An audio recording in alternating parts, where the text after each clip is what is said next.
우선 장점 첫 번째로 말씀드리면 인도네시아 국제결혼할 때 그 신부들과의 그 소통이 비교적 매우 쉽다라고 생각합니다. 두 번째로 이제 신랑분들이 가장 많이 걱정하는 것 중에 하나인데 좀 안 좋은 사례들이 국제결혼에 많이 나왔었죠. 계획적으로 이혼을 하고 뭐 이렇게 가출을 하는 그런 경우들이 비교적으로 아주 작다. 라고 말씀드릴 수 있습니다. 세 번째로 여성분들이 매우 가정적이고 경제적으로도 보탬이 되고 싶어하는 그런 성향이 두드러지고 있다는 걸 말씀드리고 싶습니다. 안녕하십니까, 김 부장입니다. 지난주 인도네시아 국제결혼 3기를 성공적으로 매칭을 시키고 한국에 들어온 지 일주일이 지났습니다. 지금 현재 3기분들 국제결혼 진행하는 그 현장이 유튜브 인터뷰를 통해서 송출 중인데 방송 중인데 거기에도 저도 잠시 조금씩 나옵니다. 그 덕분에 많은 분들이 이제 관심을 더 가지게 되고 많은 질문들이 들어오게 돼서 제가 간단한 소개와 인도네시아 국제결혼의 장점과 단점, 그리고 제가 인솔하는 국제결혼 진행에 대해서, 국제결혼 진행의 장점에 대해서도 한번 설명드리고자 영상을 찍게 되었습니다.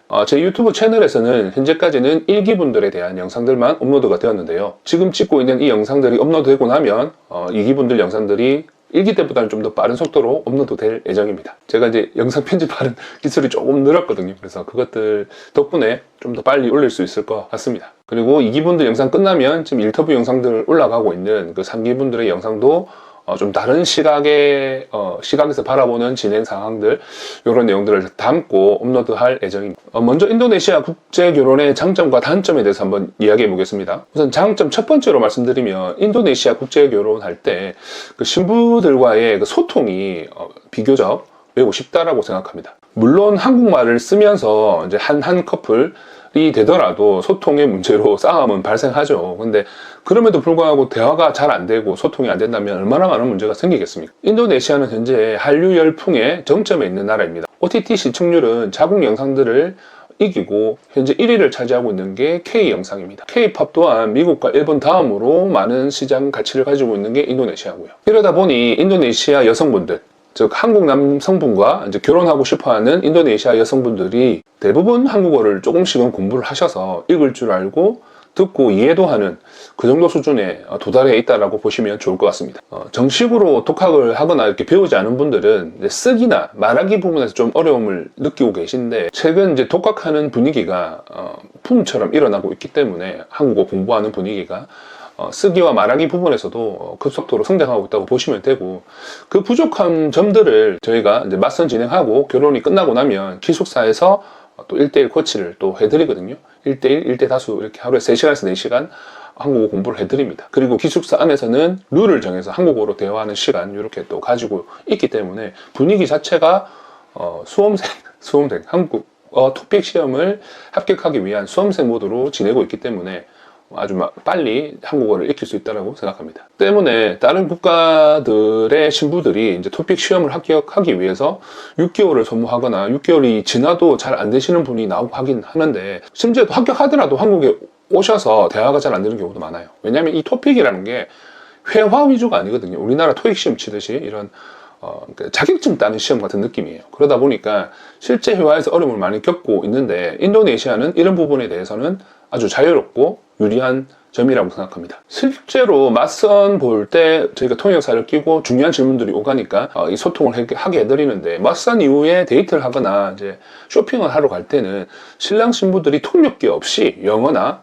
그다음에 한국어, 그리고 신랑들도 좀 공부해서 가거든요. 인도네시아어. 그리고 신부들도 간단하고 재밌는 인도네시아어 가르쳐 주기 때문에 현지에서 그렇게 배워가지고 손짓, 발짓, 몸짓까지 다 섞은 뒤에는 통역사 없이도 서로 대화를 하는 경우가 나오고 있습니다. 1기 영상 때도 이런 내용들을 많이 담았는데 지금 2기, 3기 지나면서 더욱더 느끼고 있어요. 완전 능력자분들이 반, 그리고 알아듣고 이해하는 분 또 4분의 1. 근데 아예 모르지만 인도네시아에서 영어를 기본적으로 배우기 때문에 우리나라 영어 수준이랑 비슷하다고 저는 느끼고 있거든요. 언어 자체가 알파벳으로 되어 있기 때문에 읽기를 잘 하시고, 뜻도 단어 생김새도 영어랑 비슷한 것들이 많아서 좀 영어를 다른 나라보다 훨씬 더 잘한다고 저는 느끼고 있습니다. 그래서 소통이 비교적 쉽다라고 확실히 느끼고 왔습니다. 두 번째로 이제 신랑분들이 가장 많이 걱정하는 것 중에 하나인데, 좀 안 좋은 사례들이 국제결혼에 많이 나왔었죠. 계획적으로 이혼을 하고 뭐 이렇게 가출을 하는 그런 경우들이 비교적으로 아주 작다 라고 말씀드릴 수 있습니다. 인도네시아는 법적으로 한 개 종교를 꼭 가져야 됩니다. 어떤 종교를 가져야 된다 이게 아니고 법적으로 한 개 종교를 꼭 가져야 되는데 이게 장점이자 단점일 수도 있거든요. 그 장점에 대한 이야기를 할 거예요. 그러다 보니까 인도네시아 여성과 결혼하시는 분은 반드시 한 개 종교로 개종을 해야 돼요. 만약에 본인이 크리스찬이고 만나시는 분이 크리스찬이면 상관이 없는데 그쪽은 무슬림이 88% 정도 되는 인구다 보니까 무슬림으로 개종하는 경우가 좀 많습니다. 그리고 이렇게 종교를 개종하고 난 뒤에 종교 결혼식이라는 걸 꼭 해야 돼요. 우리는 이 종교 결혼식에 대한 의미를 단순 법적인 절차로 생각할 수 있지만 이 나라에서는 진짜 가족과 가족이 합쳐진다는 느낌으로 아주 좀 중요하게 생각하거든요. 그만큼 축복도 해드리고 그래서 꼭 해야 되는 절차로 느껴지고 있습니다. 이 개종의 의미를 좀 안 좋게 생각하거나 아니면 너무 딥하게 심각하게 생각하시는 분도 계실 건데요. 제가 느끼고 본 이 개종의 느낌은 저희가 군대에 있을 때 이 초코파이를 먹기 위해서 이제 여러 종교를 저희가 이렇게 입교하는 경우, 개종하는 경우가 있지 않았습니까? 좀 저는 그런 느낌으로 받아졌거든요. 아까도 말씀드렸다시피 이 나라는 종교를 꼭 한 개를 가져야 돼요. 근데 그 종교의 그 믿는 깊이를 우리나라가 인식하는 그 무슬림의 아주 심각한 율법을 따른다거나 그런 느낌이 아니고 우리나라의 특정 종교를 믿게 되면 꼭 해야 되는 그런 것들을 다 해야 되는 것처럼 그런 느낌이 아니에요. 그러니까 제가 느끼기에는 레벨 1부터 레벨 10까지 있다 라고 느껴지는데 레벨 1이든 10이든 서로 존중을 해요. 그러니까 개종을 한 뒤에 율법을 안 따른다고 해서 그걸 법적으로 제재하거나 사람들이 비난하거나 하지 않아요. 제가 듣기로, 제가 보기로도 누군가는 히잡을 쓰고 돼지고기를 먹고 술을 먹는 무슬림도 있고 완전 히잡 쓰고 라마단 기간을 다 지키는 그런 무슬림이 있어도 서로가 누가 좋니 나쁘니 소리도 안 해요. 그냥 서로 존중하는 그런 분위기라서 걱정을 안 하셔도 될 것 같다고 생각합니다. 저는 물론 특정 종교의 믿음이 아주 강하신 분이 계시다면 그 종교인과 만나는 게 가장 베스트고요. 오히려 그 종교를 깊게 믿지 않는다라고 따지게 되면 그게 법적으로 문제되는 걸로 저는 알고 있거든요. 그래서 이 얘기를 왜 하냐, 이게 왜 장점이냐라고 말씀을 드리면 이 종교 결혼을 하게 되면 인도네시아는 가부장적인 게 아직 많이 남아있거든요. 그러다 보니까 종교 결혼식 이후에 이혼하기가 여성들이 어려워요. 법적으로나 정치적으로나 경제적으로나 사회적으로 부정적으로 여성들이 신청을 했을 때 법적으로 이렇게 유리하게 되지도 않고 하고 난 뒤에도 사회가 바라보는 시선이 좋지가 않아요. 오히려 남자들은 이혼 신청을 하면 또 잘 되는 그런 분위기라고 합니다. 그리고 이 말인 즉슨 종교 결혼식을 꼭 해야 된다고 했죠. 종교 결혼식을 하고 나면 다른 나라처럼 그 약혼식, 예비 결혼식처럼만 하고 한국으로 오는 게 아니고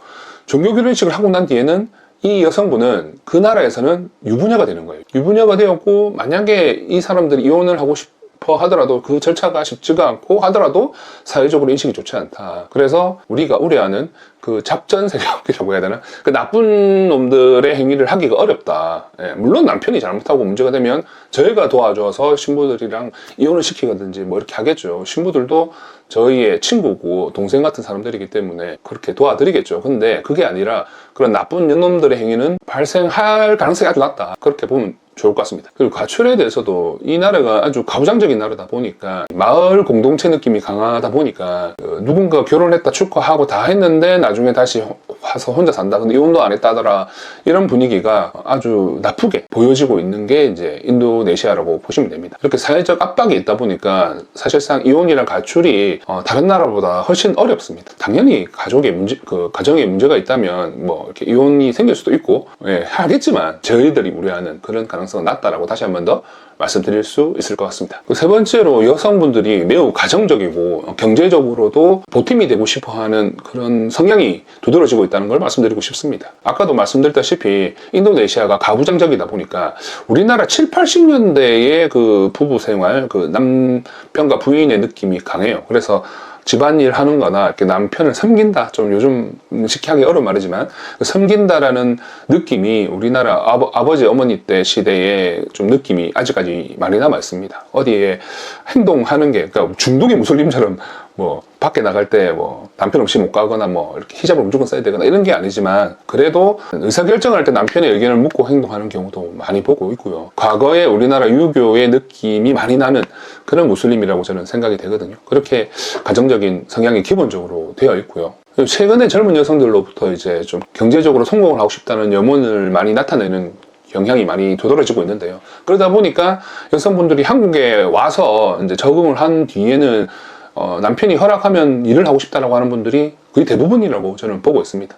뭐 남편분이 걱정이 돼가지고 굳이 일하지 마라 집에만 있으라는 경우도 있지만 사실상 이제 맞벌이를 원하는 남자들이 우리나라는 많잖아요. 그리고 남편들이 다른 나라에 비해서는 아직 우리나라 여성분들이 만족 못할 수준이지만 가정적이고 많이 도와주고 있는 추세고 여성들이 싫어할 말일 수도 있지만 제가 봤을 때는 그렇습니다. 제가 어렸을 때 보던 가정과 현재의 가정을 봤을 때는 남편들이 많이 그 집안일에 많이 기여를 하고 있고 충실하고 있고 그러니까 즉 인도네시아 남자들에 비해서는 월등히 앞서고 있다라고 저는 보고 있거든요.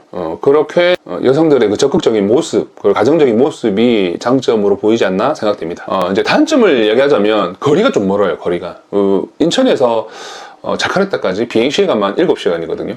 거리가 너무 멀다. 그래서 뭐 연애할 때 아내를 보기 위해서 한 번씩 갈 때도 그렇고 나중에 처갓집 방문할 때도 그렇고 충분히 그 비행시간을 즐길 수 있는 영상이나 음악을 다운받아 가시거나 책을 한 권 가져가셔서 대비를 하셔야 된다. 그리고 단점이자 장점인 그 개종에 대한 이야기입니다. 개종. 아까 앞서 말씀드렸던 그 장점의 개종으로 가는 이제 여성분이 현지에서도 유부녀가 되는 그런 절차, 개종을 한 뒤에 종교 결혼을 하게 되면 이 여성분은 인도네시아에서 유부녀가 돼버린다는 그런 좀 보안 장치라고 해야 되나? 좀 믿음을 줄 수 있는 그런 장치이기도 하지만 한국에서 특정 종교를 믿고 계시거나 아니면 무슬림을 너무 그러니까 중동의 무슬림의 느낌으로 가지고 계신 분들이 보기에는 이 종교를 개종한다, 무슬림으로 개종한다는 게 아주 나쁘게 느껴질 수 있거든요. 근데 계속 반복해서 말씀드리지만 인도네시아의 무슬림은 제가 알고 있고 여러분들이 알고 있던 중동의 무슬림과 많이 다릅니다. 저는 그렇게 느꼈어요. 강조되거나 강제되거나 하지를 각자의 믿음의 정도를 다 존중하기 때문에 그런 걱정은 사실상 저는 안 해도 될 거라고 생각하지만 아직 공부를 덜 하시거나 접하신 게 없으신 분들은 당연히 우려될 거라고 생각하고 그래서 이것도 단점으로 들어간다라고 생각합니다. 자, 이제 저에 대한 장점을 말씀드릴 건데 이제 인도네시아 국제결혼 최초로 좀 진행되고 있는